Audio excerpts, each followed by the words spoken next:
Egg bread ഫ്രഞ്ചി. ഇന്നൊരു ചെറിയൊരു snacks ഉണ്ടാക്കാൻ പോകണം കേട്ടോ. ഫ്രഞ്ച് ഫ്രൈസ് വറുത്ത് മാറ്റി വെച്ചു.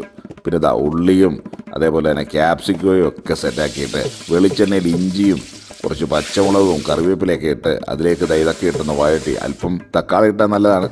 അതിലേക്ക് മുട്ടയൊക്കെ അങ്ങോട്ട് പൊട്ടിച്ചൊഴിച്ച് ചിക്കി തോർത്തി എടുത്ത് അങ്ങോട്ട് മാറ്റി വെക്കാൻ പോവാണ് കേട്ടോ. അതെ, അതങ്ങോട്ട് എടുത്ത് മാറ്റി വെച്ചതിന് ശേഷം അതേ പാത്രത്തിലേക്ക് കുറച്ച് ബട്ടർ ഇടുകയാണ്. ബട്ടർ ഇട്ട് അങ്ങോട്ട് നല്ല സെറ്റാക്കിയിട്ട് ബ്രെഡ് ചെറിയ ചെറിയ കഷ്ണങ്ങളാക്കിയിട്ടൊന്ന് വീണ്ടും ഒന്ന് മൂപ്പിച്ചെടുക്കുകയാണ്.